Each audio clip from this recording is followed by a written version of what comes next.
90 రోజుల కోర్సు పూర్తి చేస్తే చాలు 100% ప్లేస్మెంట్ సపోర్ట్ తో సాఫ్ట్వేర్ జాబ్ మీ సొంతం. వెంటనే కోడ్ జ్ఞాన్ డెస్టినేషన్ ని సంప్రదించండి.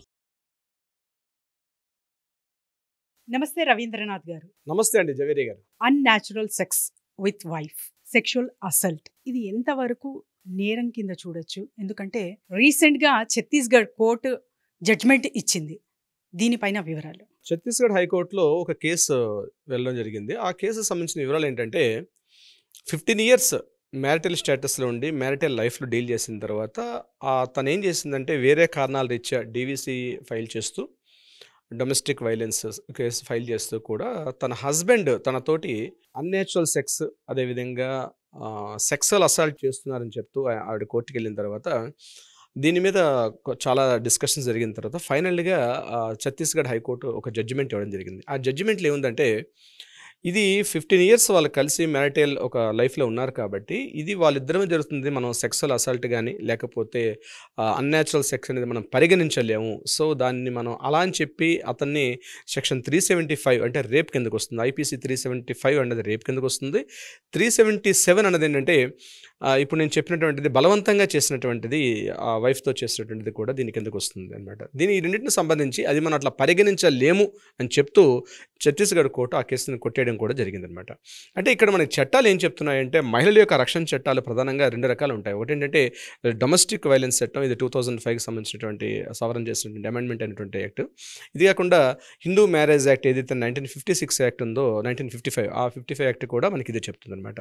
సో దీనికి సంబంధించి భార్యాభర్తల మధ్య ఉన్నటువంటి ఏదైతే ఒక మ్యారిటల్ స్టేటస్లో ఉంటూ భార్య మీద భర్త చేస్తున్నటువంటి దాన్ని మనం పరిగణించలేమని చెప్తుంది. మనకి డీవీసీలో స్పష్టంగా చెప్తుంది అనమాట. అంటే అది మానసిక స్థాయిలో ఉంటుంది తప్పించి శారీరకంగా ఉన్నది కాదు అని చెప్పి డీవీసీలో మనం ఫైల్ చేయలేం. ఒకవేళ శారీరకంగా నా భర్త తన మీద చేశాడు అంటే ఖచ్చితంగా ప్రూఫ్స్ సబ్మిట్ చేయాల్సి వస్తుంది.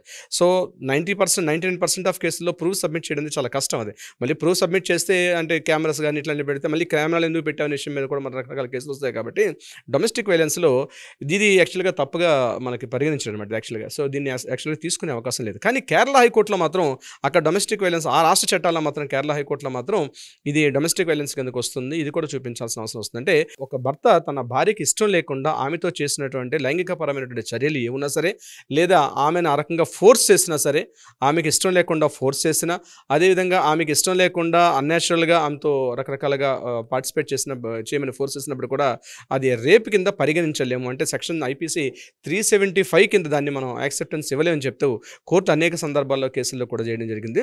దీనికి సంబంధించి ఢిల్లీ హైకోర్టు ఒక వెర్డిక్ట్ ఇచ్చినప్పుడు కూడా దాంట్లో చెప్పడం జరిగింది ఏంటంటే నేచురల్గా మనం చెప్పలేము భార్యాభర్తల విషయంలో, అది వాళ్ళిద్దరి మధ్య అండర్స్టాండింగ్. అంటే భార్యాభర్తలు అనేది ఒక వైవాహిక జీవితం ఉన్నారు కాబట్టి అట్లా మనం పరిగణించలేమని చెప్పారు. కానీ ఇది మరలా హిందూ వారసత్వం ఇప్పుడు నేను చెప్పినట్టు హిందూ మ్యారేజ్ యాక్ట్లో మాత్రం భార్య అనుమతి లేకుండా భర్త చేసినటువంటి ఎటువంటిదైనా దాన్ని రేపుగా పరిగణించవచ్చు అని చెప్తూ మనకి హిందూ మ్యారేజ్ యాక్ట్లో ఉంటుంది. బట్ డొమెస్టిక్ వైలెన్స్ యాక్ట్లో మాత్రం అటువంటి క్లాజ్ అయితే మనకి ఎక్కడ మెన్షన్ చేయలేదన్నమాట. అది పరిగణించడం కాదు, పరిగణిస్తే దాన్ని ఖచ్చితంగా మానసికంగా అంటే మెంటల్ హెరాస్మెంట్ గృహించగా తీస్తాం, కొట్టడం తిట్టడం ఇట్లాంటి ఫిజికల్ హెరాస్మెంట్స్ ఉంటాయి. కానీ ఈ సెక్సువల్ అసాల్ట్ లేకపోతే అన్యాచురల్ ఈ రకంగా చేసేదాని విషయాన్ని మనం తీసుకొని దానికి చాలా డెఫినేషన్స్ చాలా ఇవ్వడం జరిగింది.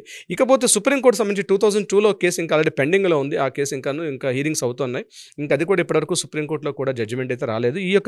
ఇప్పుడు మనం మాట్లాడుకున్నటువంటి ఈ టాపిక్ మీద ఏదేమైనప్పటికీ కూడా క్లియరింగ్ ఏంటంటే ఒక వైవాహిక జీవితంలో హస్బెండ్ వైఫ్ ఇద్దరు ఉండేటప్పుడు వాళ్ళిద్దరు మ్యారిటల్ స్టేటస్లో ఉన్నటువంటి లైఫ్లో అది 1 year అయిందా 2 years అయిందా, అయితే ఇక్కడ క్లాజ్ మెన్షన్ చేశారంటే అబవ్ 18 years అని మెన్షన్ చేశారు. ఇక్కడ బిలో 18 years కాకుండా అబవ్ 18 yearsలో ఉంటూ అటువంటి సమయంలో మ్యారేజ్ అయిన తర్వాత భర్త చేసినటువంటి లైంగిక దాడి లేకపోతే కావాలని చెప్పి ఆమెను ఫోర్స్ చేసే విధానంలో కూడా ఎటువంటి విషయాల్లో మనం క్లియర్గా మెన్షన్ చేయలేమని చెప్పి మన చట్టాలే చెప్తున్నాయి. రీసెంట్గా ఛత్తీస్గఢ్ కోర్టు కూడా దీనికి సంబంధించిన తీర్పు ఇచ్చింది. అయితే ఇది దేశవ్యాప్తంగా ఒక్కొక్క రాష్ట్రంలో ఒక్కొక్క రకాల చట్టాలు కూడా ఉన్నాయి దీనికి సంబంధించి. బట్ సెంట్రల్ యాక్ట్ విషయానికి వచ్చినట్లయితే మన ఐపీసీ సిఆర్పీసీ సెక్షన్స్లో వచ్చేసరికి మాత్రం సెక్షన్ 375 ఏదైతే రేప్ అని చెప్తున్నామో అది అప్లికబుల్ కాదు, 377 కూడా అప్లికబుల్ కాదు అని చెప్తూ కూడా కొన్ని సందర్భాల్లో కేసులు కూడా జడ్జిమెంట్స్ ఇవ్వడం జరిగింది. జవేరి గారు, ఒక జడ్జిమెంట్ వచ్చింది కోర్టు నుంచి అంటే చాలా వరకు అందరికీ అది చెందుతుంది అన్న భావంలో ఉంటారు. అసలు ఎలా తెలుసుకోవడం? అంటే ఇప్పుడు హైకోర్ట్స్ ఇచ్చేటువంటి జడ్జిమెంట్స్ ఏవైతే ఉంటాయో రేపు అంటే ఫ్యూచర్లో మన కోర్టులో వాడేటప్పుడు దీన్ని మనం అక్కడ ఆ సైటేషన్స్ మనం చూపిస్తాం సుప్రీంకోర్టు జడ్జిమెంట్స్కి వెళ్ళేసరికల్లా. సో చట్టాలు అనేవి వేరు, యాక్ట్స్ అన్నవి ఇక్కడ జడ్జిమెంట్స్ కాపీస్ వేరు. మనం రేపు ఆర్గ్యుమెంట్స్కి వెళ్ళేటప్పుడు ప్రత్యేకించి కేసుల్లో జడ్జిమెంట్ కాపీని మన సైటేషన్ చూపించి వెళ్తాం. మనం సో సందర్భంలో పలానా హైకోర్టు పలానా సందర్భంగా తీర్పిచ్చిందని చెప్తూ మనం హైకోర్టుకి అప్పీల్ చేసుకునే సందర్భంలో ఉంటుంది. హైకోర్టు కావచ్చు, పై కోర్టుకి వెళ్ళడానికి, సుప్రీంకోర్టుకి వెళ్ళడానికి ఈ జడ్జిమెంట్ కాపీస్ ఉపయోగపడతాయి. అంతేగాని ఈ జడ్జిమెంట్ ఛత్తీస్గఢ్ హైకోర్టు ఇచ్చిన జడ్జిమెంట్ త్రూ అవుట్ ఇండియాకి అప్లికబుల్ అవుతుంటే అట్లా ఉండదు అనమాట. సో జడ్జిమెంట్ కాపీస్ డిఫరెంట్గా ఉంటాయి. ఏదేమైనప్పుడు కూడా మనం ఎక్కువగా మహిళల యొక్క రక్షణ చట్టాల్లో డొమెస్టిక్ వైలెన్స్, అదేవిధంగా మనం మాట్లాడుతున్నటువంటి హిందూ మ్యారేజ్ యాక్ట్, దీనికి సంబంధించినటువంటి ఏవైతే నిర్దిష్టంగా అక్కడ మెన్షన్ చేశారో ఆ యాక్ట్లో ఏవైతే ఉన్నాయో అది మాత్రమే ఇప్పటికి కూడా మనకు ఉండే అవకాశం ఉంటుంది.